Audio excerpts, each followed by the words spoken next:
ಯೇಸುವಿಗೆ ಸ್ತೋತ್ರ. ಇಂದು 5 ಆಗಸ್ಟ್ 2026. ಎಲ್ಲರಿಗೂ ಶುಭೋದಯ.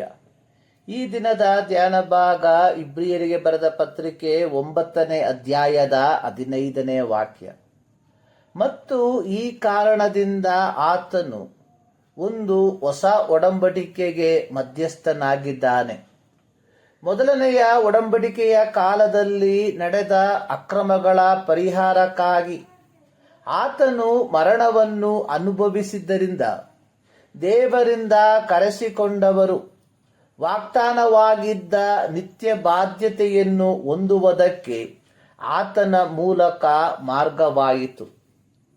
ಅಪೊಸ್ತಲರ ಕೃತ್ಯ 4ನೇ ಅಧ್ಯಾಯದ 12ನೇ ವಾಕ್ಯದಲ್ಲಿ ಪೇತ್ರನು ಹೇಳಿರುವಂಥದ್ದು, ಬರಬೇಕಾದ ರಕ್ಷಣೆಯು ಇನ್ನಾರಲ್ಲಿಯೂ ಸಿಕ್ಕುವುದಿಲ್ಲ, ಆ ಹೆಸರಿನಿಂದಲೇ ಹೊರತು ಆಕಾಶದ ಕೆಳಗೆ ಮನುಷ್ಯರೊಳಗೆ ಕೊಡಲ್ಪಟ್ಟಿರುವ ಬೇರೆ ಯಾವ ಹೆಸರಿನಿಂದಲೂ ನಮಗೆ ರಕ್ಷಣೆಯಾಗುವುದಿಲ್ಲ.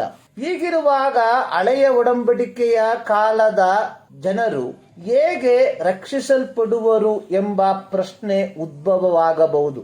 ಹಳೆಯ ಒಡಂಬಡಿಕೆಯಲ್ಲಿ ಮಹಾಯಾಜಕನಾದವನು ದೋಷ ಪರಿಹಾರಕ ದಿನದಂದು ಹೋತಗಳ ರಕ್ತವನ್ನು ತಕ್ಕೊಂಡು ಅತಿ ಪರಿಶುದ್ಧ ಸ್ಥಳಕ್ಕೆ ಪ್ರವೇಶಿಸಿ ಆ ರಕ್ತವನ್ನು ತನ್ನ ಬೆರಳಿನಿಂದ ಕೃಪಾಸನದ ಮೇಲೆ ಚಿಮುಕಿಸುವಾಗ ಜನರ ಹಿಂದಿನ ವರ್ಷದ ಪಾಪಗಳು ಮುಚ್ಚಲ್ಪಡುತ್ತಿತ್ತು.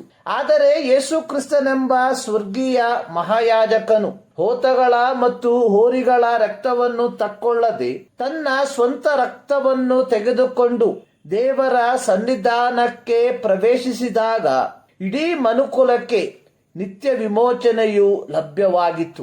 ಇಬ್ರಿಯ ಗ್ರಂಥಕರ್ತವು ತನ್ನ ಓದುಗರಾದ ಯಹೂದ್ಯರಿಗೂ ಹಾಗೂ ಯೇಸು ಕ್ರಿಸ್ತನನ್ನು ಅಂಗೀಕರಿಸಿ ರಕ್ಷಣೆಯನ್ನು ಹೊಂದಿಕೊಂಡಿರುವ ಯಹೂದ್ಯ ಕ್ರೈಸ್ತರಿಗೂ ಪ್ರಬೋಧಿಸುವಂಥದ್ದು.